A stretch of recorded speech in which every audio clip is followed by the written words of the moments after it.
मेरा नाम बीना है। मेरा ताल्लुक़ एक अमीर घराने से है। पिताजी एक बिल्डर थे। मेरे घर में मुझे हर तरीके की सहूलियत हासिल थी, पर शादी के मामले में मुझे अपने मर्जी की इजाज़त नहीं थी। हमारे ख़ानदान की लड़कियों को हर तरीके की आज़ादी दी जाती, पर किसी को भी अपने पसंद की शादी करने की इजाज़त नहीं थी। मेरी माँ जब 16 बरस की थी, तभी उनकी शादी अपने उम्र से ज़्यादा एक बूढ़े अमीर तरीन शख्स से कर दी गई, और उनकी माँ ने उनके लिए यही बेहतर समझा। मुझे अपने साथ यही होने का अंदाज़ा नहीं था। मेरे लिए जब संजय का रिश्ता आया, तब मेरी उम्र 16 बरस थी। संजय मुझसे 18 वर्ष बड़े थे, पर मेरे घर वालों ने मेरे लिए यही रिश्ता मुनासिब समझा, जबकि मैंने अपने तरफ से नाराज़गी जताई। तुम पागल हो गई हो? आखिर क्या कमी है संजय में? अच्छी शक्ल सूरत का है, अमीर है, और क्या चाहिए? सिर्फ 18 साल बड़े हैं, जबकि तुम्हारे पापा मुझसे 22 साल बड़े थे। तो क्या मैंने उनके साथ एक अच्छी ज़िंदगी नहीं गुजारी? क्या मैंने उनके साथ खुश नहीं? मेरी माँ ने मुझसे यह सवाल किया, मुझे चिताया। शायद यह उनकी तरफ से एक मजबूत फैसला था। हाँ, आप खुश हैं, फ़र्क सिर्फ इतना है, आपकी वह खुशी मुझे आपके चेहरे पर सिर्फ पार्टियों में लोगों के सामने दिखाई देती है। हाँ, आप खुश हैं, जबकि मैंने आपको रातों में रोते हुए भी सुना है। अगर आप चाहती हैं कि आपकी तरह मैं भी ज़िंदगी गुजारने के लिए मजबूर हो जाऊं, तो कबूल कर लें यह रिश्ता और जाएं, शादी की तैयारियां करें। अगर भगवान ने मुझे बेटी से नवाजा, तो मैं उसके साथ ऐसा हरगिज़ नहीं करूंगी। जिस तीर से आप खुद घायल हुई, उसी तीर को अपने औलाद के सीने में उतारना जुर्म है, मैंने रोते हुए कहा। मेरी माँ ने दोबारा इस टॉपिक पर बात नहीं की। मैं भी किस्मत के आगे हार गई। मेरी शादी संजय के साथ हो गई। वह मुझसे अपने साथ दिल्ली ले गया। यहाँ उनका बहुत बड़ा बंगला था, जहाँ हम दोनों के सिवा चंद नौकर ही रहते थे। संजय सुबह ऑफिस जाते और शाम को वापस आते। कभी कभी तो कई कई दिन गुजर जाते थे। हम एक दूसरे की शक्ल भी नहीं देख सकते थे। वह मेरे जागने से पहले चले जाते और सोने के बाद आते। हमारे उम्र के फ़र्क ने एक गहरा सफाब डाला था। जो सब मैं करना चाहती थी, उनके नज़दीक वह एक बचपना था। डिनर पर जाना, क्या साथ में बैठकर खाना, या फिर कोई फिल्म देखना। वह कहते यह सब काम मैं उनके बगैर भी कर सकती हूँ। उनके साथ मुझे बिजनेस पार्टीज में जाना पसंद नहीं था, जहाँ लोग एक दूसरे का बाजू थामे हुए यह साबित करने की कोशिश करते कि वह एक दूसरे से कितना खुश हैं, और घर जाते ही एक दूसरे से मुंह फेरकर ऐसे सो जाते जैसे एक दूसरे को जानते तक नहीं। अब तो संजय बिजनेस के सिलसिले में बाहर भी जाना शुरू कर दिया था। ऐसे में और अकेलापन महसूस करती। मुझे तन्हाई पसंद नहीं थी, तन्हाई से डर लगता था। एक बार मैंने मामा से बात कर डाली। आखिर बेटी माँ से दिल की बात ना कहती तो किससे कहती। माँ ने कहा, फिक्र मत करो, औलाद हो जाएगी तो सब ठीक हो जाएगा। अभी घर में भी टिक जाएगा और तुम्हारा भी दिल लगा रहेगा। तुम्हारे पापा भी संजय जैसे थे। माँ ने मुझे तसल्ली दी। मैं भी औलाद का इंतज़ार करने लगी। मेरी शादी को 8 माह हो गए, मगर मैं अभी उम्मीद से ना थी। मैं डॉक्टर के पास गई और कुछ चेकअप करवाया। डॉक्टर ने मेरे टेस्ट लिए और अगले दिन के लिए बुलवाया। यह खबर सुनाकर मुझे हमेशा के लिए मायूस कर दिया कि मैं कभी माँ नहीं बन सकती। औलाद औरतों के लिए सबसे बड़ी दौलत है। औलाद का ना होना औरतों के लिए बड़ी दुख की बात होती है। मुझे यह खुशी कभी नहीं मिलेगी। यह सोचकर मेरा दिल हिल जाता। इस दिन के बाद जैसे मुझे खामोशी खा गई। एक बार फिर किस्मत के आगे हार गई थी। वह सारी रात मैंने जागते हुए गुजारी, मगर मैंने दिल में यह फैसला कर लिया कि ये बात मैं संजय को कभी नहीं बताऊंगी, क्योंकि हम इतने मशगूल रिश्ते में नहीं बंधे थे कि वह इतना बड़ा झटका बर्दाश्त करते। फिर वह मुझसे मुंह मोड़ लेते तो मैं कहाँ जाती। अब तो और तन्हाई भी मुझे चुभने लगी थी। मैं बहुत उदास रही। और आखिर उन्होंने मुझे एहसास किया। एक फैमिली को गेस्ट के रूप में ऊपर रहने के लिए ऊपर वाले फ्लैट पर बुलाया। वह कुल 3 लोग थे, बूढ़े अंकल, आंटी और उनका बेटा। यह लोग संजय के परिचित और बहुत अच्छे लोग थे। अंकल आंटी ने लव मैरिज की थी। मैं जब उदास होती उनके पास चली जाती, उनके मोहब्बत के किस्से सुना करती। वह खुद बूढ़े थे मगर उनकी मोहब्बत जवान थी। मेरे और संजय की शादी को 1 साल भी नहीं हुआ था। लगता ऐसा था कि जैसे हम दोनों ने सदियां साथ गुजारी हो और दोनों बूढ़े हो गए हैं। उनका बेटा राकेश मेरे हम उम्र था। कभी कभी उससे हाय हेलो हो जाती। वह बहुत खूबसूरत और अच्छी पर्सनैलिटी वाला था। बीए का स्टूडेंट था। मैंने उसे अक्सर पढ़ते हुए देखा था। शायद शाम को कोई कंप्यूटर कोर्स करने के लिए जाता था। अक्सर मुझसे अपनी पढ़ाई को लेकर बात कर लेता था। एक बार अंकल आंटी को तीर्थ यात्रा के लिए जाना था। उन्होंने मुझसे रिक्वेस्ट किया कि मैं उनके बेटे राकेश के लिए खाना पीना का ख्याल रखूं, तो मेहरबानी होगी। मैंने कह दिया, उनको फिक्र करने की ज़रूरत नहीं, आखिर खाना नौकर ही बनाते हैं। जहां 2 लोगों का खाना बनता है वहां 3 का बन जाया करेगा। यह लोग तीर्थ यात्रा के लिए चले गए। अगले ही दिन संजय भी बिजनेस के सिलसिले से शहर से बाहर चले गए। आप शायद घर में मैं और राकेश ही होते। एक दिन वह कंप्यूटर कोर्स से वापस आया। मैं हाल में बैठी चाय पी रही थी। उसने मुझे हाय कहा। मैंने उसे चाय पीने के लिए ऑफ़र की। वह मेरे साथ ही बैठ गया। शुक्रिया। चाय की बहुत तलब हो रही थी। खुद से चाय बनाकर पीना अच्छा नहीं लगता। मैंने कहा, बता दिया करें, मैं आपके लिए चाय भिजवा दिया करूँगी। कहने लगा, मुझे अकेले बैठकर चाय पीने में मज़ा नहीं आता। मुझे उम्मीद नहीं कि आप कहें कि मेरे साथ बैठकर चाय पी लिया करें। राकेश ने खुद ही अपनी बात कही और हंसने लगा, मगर मैं खामोश रही। कहने लगा, आप मेरे साथ बैठकर चाय पी लिया करें, मुझे वैसे भी उलझन होती है। कहते हैं 2 लोग बहुत जल्द एक दूसरे के दोस्त बन जाते हैं। कुछ दिन में मैंने यह जान लिया कि राकेश बिल्कुल मेरे जैसा है।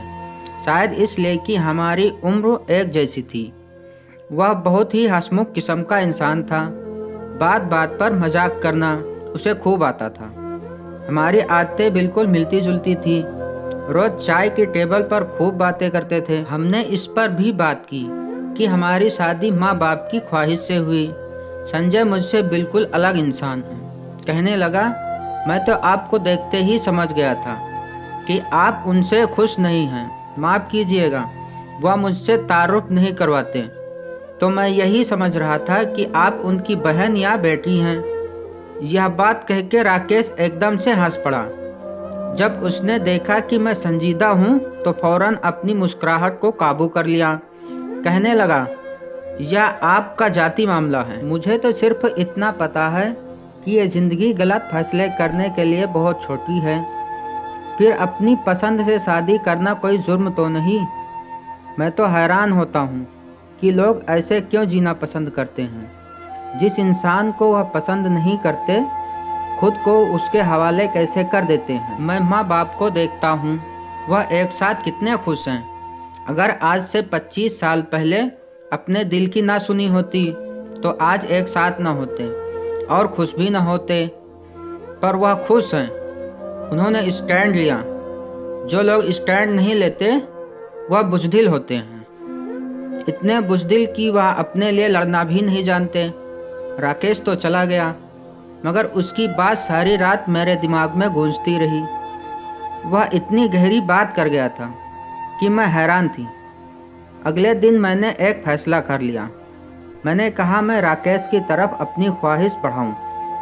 अगर उसने मेरा हाथ झटक दिया तो मैं अपनी ज़िंदगी और हालात को कबूल कर लूँगी। अगर उसने जवाब में मेरी तरफ कदम बढ़ाया तो मैं अपने लिए यह कदम बढ़ाऊँगी, क्योंकि मैं बुज़दिल नहीं हूँ। हम दोनों रोज़ की तरह बैठकर चाय पी रहे थे। आज मैं राकेश के साथ एक ही सोफे पर बैठी, जबकि मैं उसके साथ एक ही सोफे पर नहीं बैठा करती थी। उसने भी यह बात नोट नहीं की।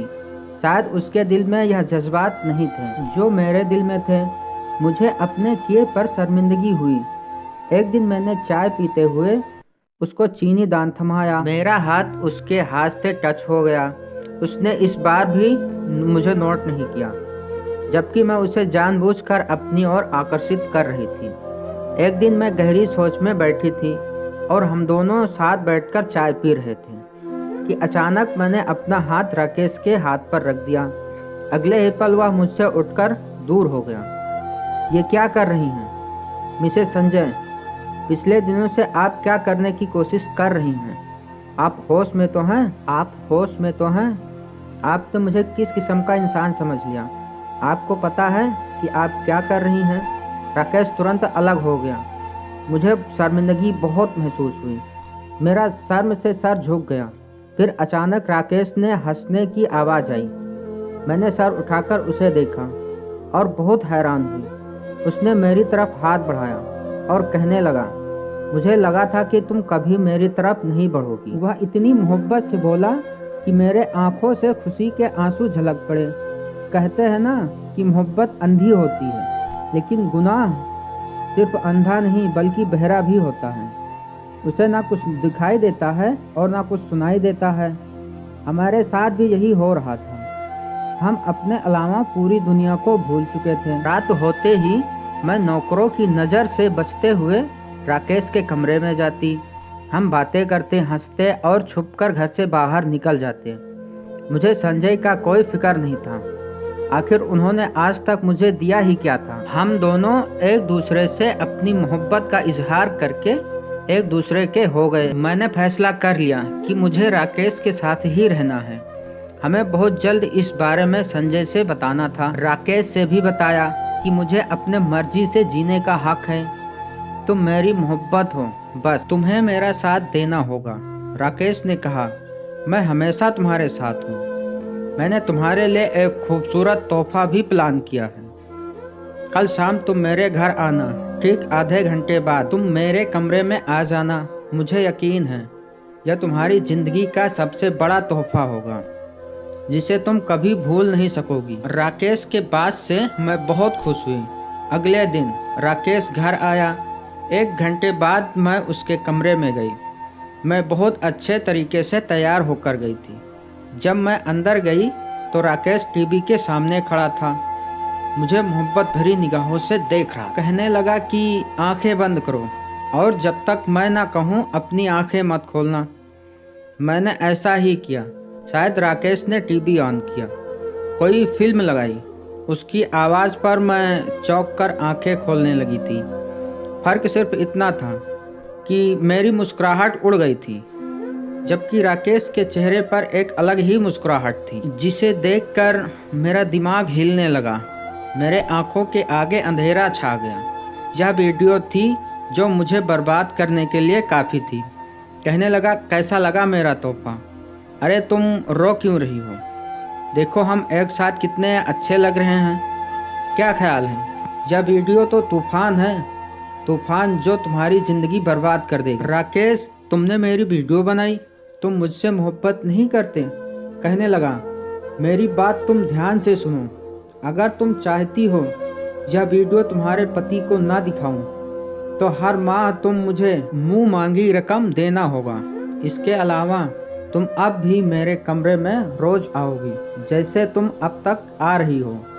मैं तुमसे यह नहीं पूछूंगा कि तुम्हें यह सब मंजूर है या नहीं।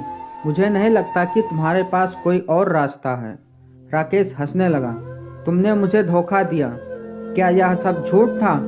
तुम पहले दिन से ही मेरे साथ खेल कर रहे थे। मैं बस इतना ही बोली। हाँ और क्या, हम जैसे लोग मरते हैं ऐसी चीज़ों के लिए जिनमें रहकर तुम खुश भी नहीं हो। तुम तो मेरे साथ आई सोने की चिड़िया हो। मोहब्बत क्या है, इससे हम जैसों को क्या फ़र्क पड़ता है? हमें तो अपनी ज़रूरत है और ख्वाब पूरे करने हैं। आज से तुम वही करोगी जो मैं तुम्हें कहूँगा। मेरी ज़िंदगी राकेश की गुलाम बन गई।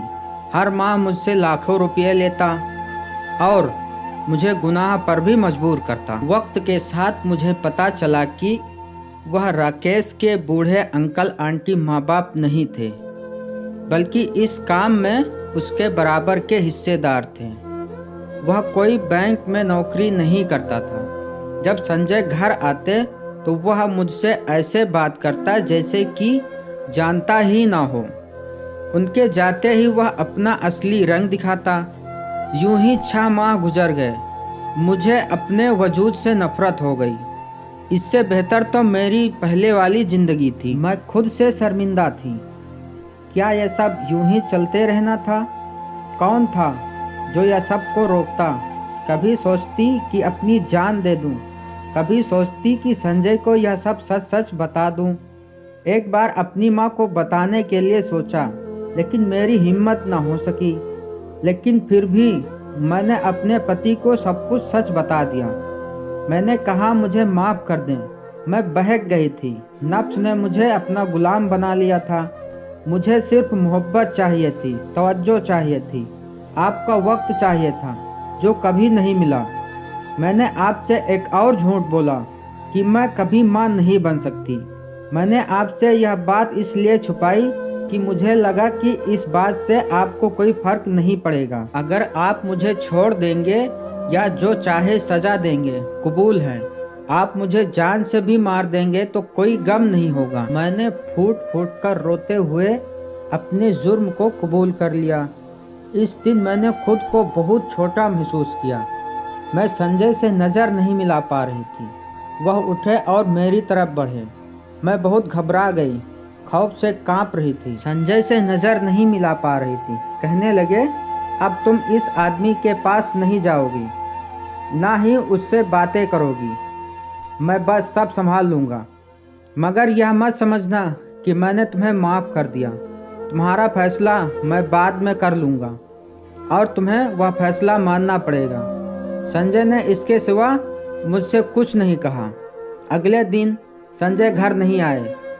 राकेश मुझे कॉल करके बुलाना चाह रहा था, मगर मैं कॉल नहीं उठा रही थी। वह बार बार मुझे कॉल करता रहा और गुस्से में मेरे कमरे तक आ गया। मुझे ज़बरदस्ती अपने साथ ले जाने लगा कि अचानक वहाँ पुलिस आ गई और उसे रंगे हाथों पकड़ लिया। संजय ने बताया कि इस शख्स ने मेरी बीवी पर हाथ डालने की कोशिश की। राकेश पुलिस से बेफिक्र था। इससे पहले भी वह कई लड़कियों को अपना शिकार बना चुका था।